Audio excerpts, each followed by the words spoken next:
इसमें बहुत माताएं रखी होंगी। जो मथुरा वृंदावन जाते हैं वो लड्डू गोपाल जी को खरीद करके लाते हैं।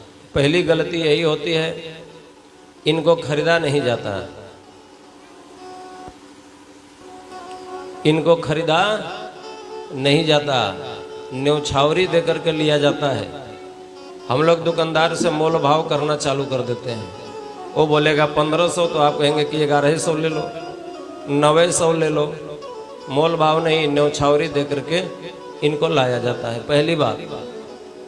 दूसरी चीज, अगर आप इनको अपने घर में रखते हैं तो घर के एक परिवार, एक सदस्य के जैसा रखिए। जैसे आप परिवार के किसी सदस्य से प्रेम करते हैं, अपने बेटे से प्रेम करते हैं, बेटी से, पति से या स्वयं से, उस प्रकार से इनको रखिए, अन्यथा मत रखिए। ये कल्प वृक्ष हैं, एक बात ध्यान रखिए। ये जिसके घर में रहते हैं उसके घर में दरिद्रता नहीं आ सकती,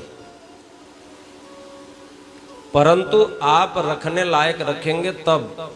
हम लोगों ने बहुत जगहों पर देखा है, लोग लड्डू गोपाल तो रखे हैं, आंख में काई जम गया है, मुंह पर काई जम गया, और कपड़ा कौन सा पहनाते हैं?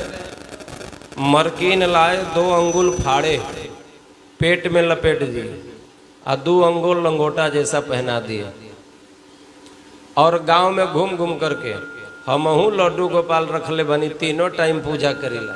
लड्डू गोपाल के आंख में काई लाग गई, उनका नाक में काई घुस गई। ऐसे कल्प वृक्ष नहीं है ये। इनको रखना है तो अपने परिवार के सदस्य जैसा रखिए। अगर दशहरा में, होली में आपके बेटे के लिए पैंट शर्ट खरीदा जा रहा है तो इनको भी एक नया कपड़ा आ ही जाना चाहिए, एक नया मुकुट बढ़िया आ ही जाना चाहिए। अगर सामर्थ्य नहीं है आपको खरीदने का तो मत रखिए। क्यों? ये बैकुंठ में वास करते हैं, ये परात्पर अखिलेश्वर हैं, ये द्वारिकाधीश हैं, तो राजा ऐसा तो रहता नहीं है। अगर इनको रखना है तो राजा जैसे रखिए।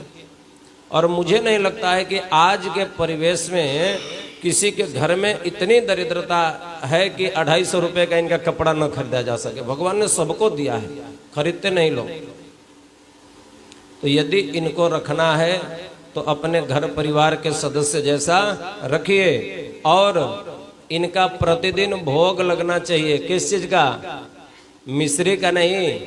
आप मिश्री तड़ तड़ खाते हैं, दांत में गड़ता है, इनको नहीं गड़ेगा। मिश्री का भोग मत लगाइए। किस चीज का? जो आप अपने लिए भोजन बनाते हैं, चावल दाल सब्जी रोटी, उसका भोग लगाइए। अब आप कहेंगे कि हम तो घर में सब्जी बनाते हैं तो बिना लहसुन प्याज का अच्छा ही नहीं लगता है। ये तो आपकी मानसिकता है, बाकी बिना लहसुन प्याज का भी अच्छा लगता है। हम तो नहीं खाते, हमको अच्छा लगता है। तो मान लीजिए अगर आप सब्जी में लहसुन डाल दी, प्याज डाल दी, ठीक है डालिए। अगर आप चावल बनाई हैं तो उसमें थोड़ा सा घी और चीनी मिला करके भोग लगा दीजिए, बहुत पसंद है इनको। आपके घर में दूध है, दही है, उसका भोग लगा दीजिए।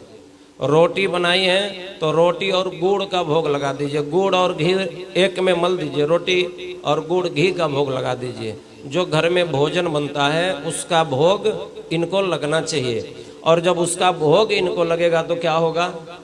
आपके घर का जो भोजन है, आप लोग भोजन नहीं कहते, आप लोग खाना कहते हैं। खाना, घर एक खाना बन रहा है, खाना नहीं भोजन बन रहा है। और जब वो भोजन इनको भोग लग जाता है तो वो भोजन प्रसाद बन जाता है। और जब वो भोजन प्रसाद होगा तो खाने के बाद क्या होगा? प्रसादे सर्व दुखानाम हानिरस्योपजायते प्रसन्न चेतसो ह्याशु बुद्धि पर्यवतिष्ठते। जब वो प्रसाद आपके घर के लोग खाएंगे, आप खाएंगे, तो सभी दुखों का शमन हो जाएगा। प्रसादे सर्व दुखानाम हानिरस्योपजायते। आपका मन प्रसन्न रहेगा। प्रसन्न चेतसो याशु बुद्धि पर्यवतिष्ठते। आपकी बुद्धि आपके बस में रहेगी। यदि आप अपने भोजन का भोग इनको लगाते हैं तब। इनका प्रतिदिन भोग लगना चाहिए। और प्रतिदिन इनको स्नान कराइए, इनको कपड़े पहनाइए प्रतिदिन। ये नाक में जो काई वाई लगता है उसके लिए हम आपको बता दें, दही थोड़ा सा लीजिए और मल करके इनको स्नान करवा दीजिए, एकदम फ्रेश हो जाएंगे। नींबू थोड़ा सा किसी कटोरी में निचोड़ लीजिए और उसका जो नींबू का रस है थोड़ा थोड़ा लगा करके मल दीजिए, एकदम चकाचक चमकते रहेंगे। हम तो साबुनों लगा देते हैं, लेकिन अपने परिवार जैसे रखिए, तब ये कल्प वृक्ष है। और एक बात ध्यान रखिए, जिनके घर में लड्डू गोपाल रखे जाते हैं और इनका विधिवत नियम से पूजन पाठ होता है, उसके घर में दरिद्रता नहीं आती। बोलिए भक्तवत्सल भगवान की जय।